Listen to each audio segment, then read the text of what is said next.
name's Katie. Hey, can you guess where I am at the moment? That's right, I am in a bathtub with my friends behind me. Do you know what? Has anyone ever tried to wash an animal? Maybe in a bathtub. Maybe you wash your pet dog in a bath. Who's ever tried doing that? I'm wondering, have you ever tried to wash a woolly mammoth? That's crazy! Woolly mammoths are ginormous! Well, we're about to hear a story called How to Wash a Woolly Mammoth. And don't forget, after the story, we're going to hear how we can create our own collage of a woolly mammoth. Enjoy the story.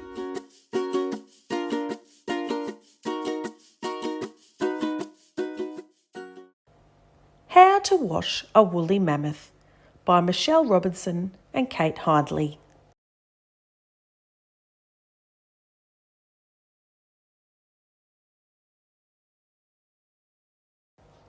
Does your woolly mammoth need a wash? It's not a very easy thing to do. Woolly mammoths are quite big and wool is notoriously tricky to clean. But don't worry, just follow this step-by-step guide. Step 1. Fill the bath. If your mammoth is feeling thirsty, this may take a while. Step 2. Add bubbles.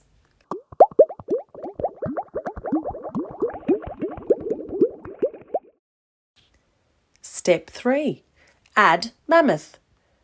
You may need a couple of other things just in case, like a broom, a scary mask, a skateboard, or a small crane.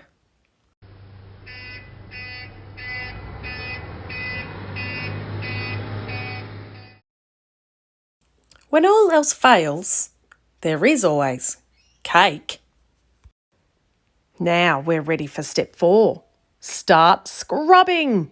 But don't forget to wash behind those ears.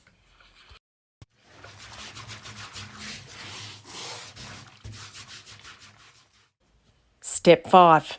Wash his big, fat tummy. But be careful, a mammoth's tummy is terribly tickly.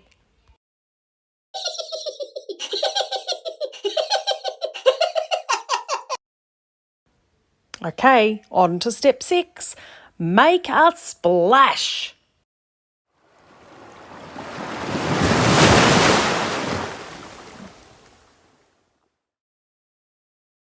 Step 7.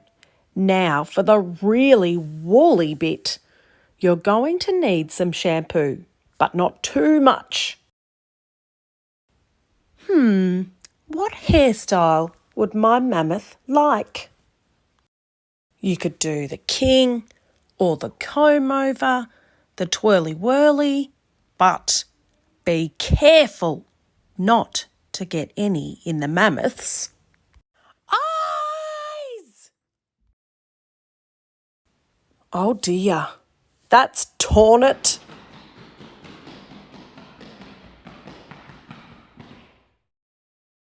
Step 8. To get a woolly mammoth down from a tree, you'll need a very strong trampoline. Step 9. Let him share a bath with you.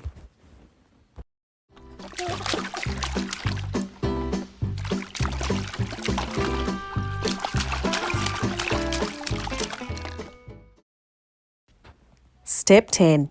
Throw in the towel and snuggle.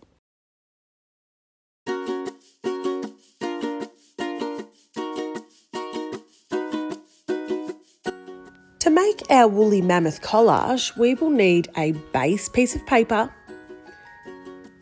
some coloured bits of paper for hair and the bow, some pieces of newspaper, some things to colour in with, crayons, pencils, textures, a pair of scissors, a glue stick, a grey lead pencil for drawing, and some sticky tape.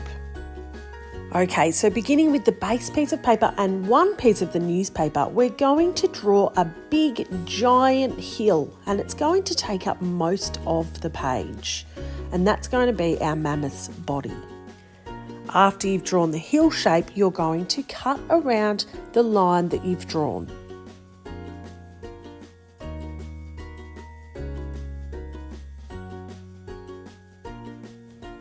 Now that you've cut out your big hill shape for the body of the woolly mammoth, we're going to stick it on at the base of the page. So see how mine's lining up with the bottom of the page?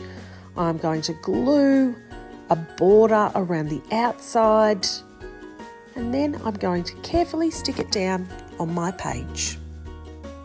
And this is a good special tip. When you're sticking something on, I like to press it out so it all sticks down really well. For the next part, we are going to use the sticky tape and the other piece of newspaper, and we're actually going to make the trunk by rolling up the piece of paper into what we call a cylinder shape. Once you've rolled up your mammoth's trunk, now it's time to get a little piece of sticky tape to secure it down so it doesn't roll out again, and I like to use one bit up the top and one bit up the bottom. The next part is to give your woolly mammoth's trunk up the top a little bit of a squish down so it's flattened out, and then we can stick it down onto the body. Okay, we've got the woolly mammoth's body and trunk, and now it's time to do the hair. Now I'm going to make my one look like this. Yes, it's got a bright bow and it's got 3 bits of spiky hair coming out the sides. Okay, so I am going to use some black paper for my woolly mammoth's hair, and I'm going to cut them into 3 pieces. Now, when I looked at the picture, it kind of reminded me of some triangles. So I'm going to cut these shapes into some triangular shapes. They're not perfect triangles, and I'm going to have 2 bits for the sides and then 1 triangular type bit for the top. Okay, so here comes the part that's actually going to make it look like hair. We're going to do a technique that's called fringing. Now this is where we cut the piece of paper close to the edge, but we don't go through it. We don't actually want to cut all the way through the piece of paper. We want to make it look like, it actually, if you've ever seen a fringe on somebody, it actually looks like that. So we don't want to cut through all the way, we want to leave the end on so it's all connected together still.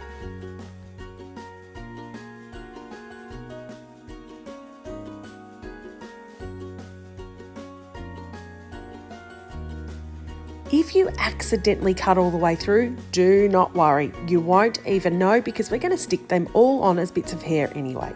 Now, once you've completed your fringing, you might like to challenge yourself and have a go at doing some different techniques with the fringing. So in this part, I am going to roll up the hair to make it look a bit curly at the top. And then maybe in the next one, I might do some zigzag folds. So I'm going to go backwards and forwards and backwards and forwards to make it look like zigzaggy hair. And then in the last one, do you know what? If I just want some crazy hair, I'm just going to scrunch it up. Crunch, crunch, crunch, and look at that crazy hair. After you've finished your fringing, you are going to glue the bottom bits where you haven't cut all the way through and place them down, ready for the next part. So you don't have to do the same hairstyle as me. You might like to do long, wavy hair or short, spiky hair, or maybe even a ponytail. It's up to you. Okay, so I've done my hair, and because I like that picture from the book, I am going to do a bow. Now, in your packs, you will find a bow that's already been done for you, but you might decide to use that on your woolly mammoth in a different way.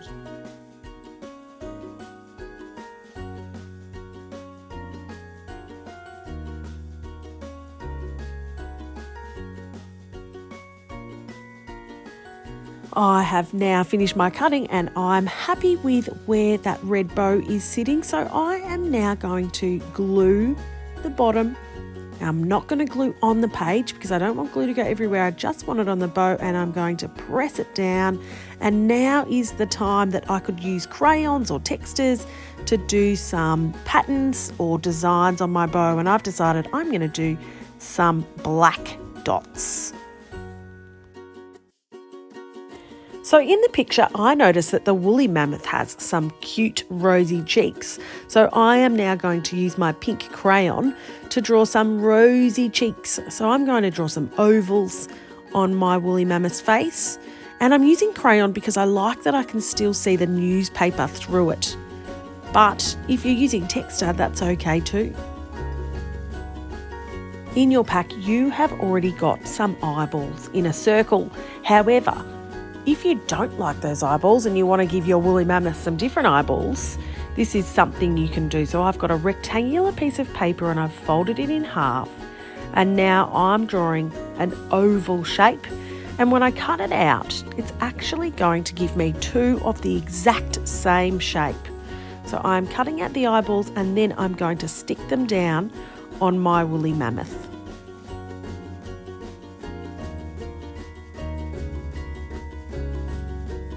To finish the woolly mammoth's eyes, I'm going to use a black crayon to draw the pupils, so a little circle down the bottom. And I'm really making sure that they're coloured in nice and dark so that they really stand out. Now, one more thing. Eyebrows from my woolly mammoth. And I'm using some zigzaggy lines to make those eyebrows look nice and bushy like the rest of its body. In your pack, we've added some tusks for you to add to your woolly mammoth, but as always, you're more than welcome to make your own. So I am going to fold this rectangular piece of paper and draw a tusk outline. And then when I cut it out, I'm going to have two of the same shape ready to stick on as tusks. All right, now I'm going to put the glue on my two tusks. And I'm making sure that I'm only gluing the tusk and not the piece of paper because I only want glue in that small space. And I'm going to press it down and ta-da! My beautiful woolly mammoth collage is complete. Well, we hope you enjoyed the book How to Wash a Woolly Mammoth and have lots of fun creating your own woolly mammoth collage.